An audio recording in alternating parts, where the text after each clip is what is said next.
Good morning all of you. I am Bhumika Agrawal. I am here to present presentation on prediction of dynamic cloud resource provisioning for workflows. Cloud is the on-demand availability of computer resource system, especially data storage and computing power. This this is a project in which we have to predict the resource used by any virtual machine provisioning for workflows. The project is affected by many factors including CPU cores, CPU capacity, CPU usage, memory management, memory capacity and, and network throughput. We have created a model which predicts a good accuracy score. We used MLP classifier, Boosting classifier and random forest classifier. My name is Keswadurga Prasad, and here we are using the dataset provided by the GWA. There are many features like timestamp, CPU usage percentage, CPU core and memory provision. Coming to timestamp, it is a sequence of characters or encoded information identifying when an event is occurred, usually the date and the time of the day. And CPU core is the CPU's processor. And coming to CPU usage is the term used to describe how the processor is working. And coming to memory provision is nothing but the how much resources you are granted to your VMs. In our dataset, this is calculated using the megahertz. And coming to memory provision is nothing but the resources that we provide to VM related to virtual memory. In our dataset, we have used kilobyte as the unit to measure the memory uses. And disk throughput is the measurement of how fast storage is read or write data.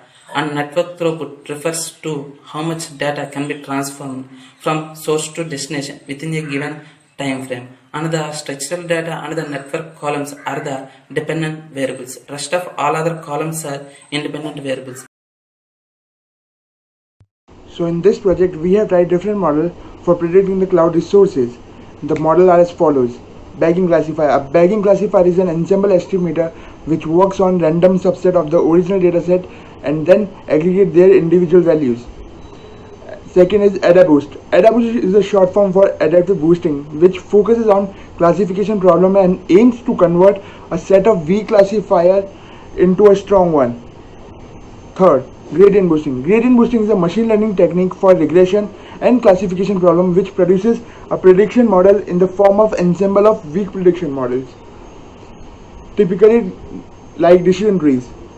Fourth, random forest. Random forests are an ensemble learning method for classification, regression and other tasks in which multiple decision trees are used at training time and output will be in the form of mean and mode of the decision trees. Fourth, MLP Classifier. MLP Classifier stands for Multi-Layer Perceptron Classifier. Unlike other classification algorithms such as SVM, known as Support Vector Machine and Naive-Bayes theorem, MLP relies on underlying neural network to perform the task of classification. Okay, so today I am going to explain about the model and the results we have got from. So first we have imported some basic libraries like NumPy, which is used for mathematical calculation, Pandas, which is used for dataset reading, and matplotlib for implementing the graph. So first we have imported the dataset into our model and divided into dependent and independent variable. Next we have divided the dependent and independent variable into training set and test set using the model selection method. After that we have pre-processed the data as the data was not segregated. So we have used the standard kernel method to pre-process our data. Next we have used our first method. We have used the Boosting Classifier from the sklearn. So first we have trained our model, then we have predicted the score from the X test and compared the Y test and the Y prediction. Next we have plotted the confusion matrix, the accuracy score and the plot of confusion matrix for Y test and Y prediction. We have done the same thing for all the methods we have used in this model.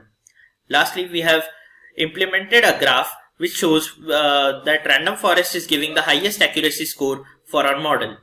So as you can see in this graph, it is clearly showing that random forest is giving a highest accuracy score for from all the other methods. So we suggest that random forest is the best suited method for our model. Thank you.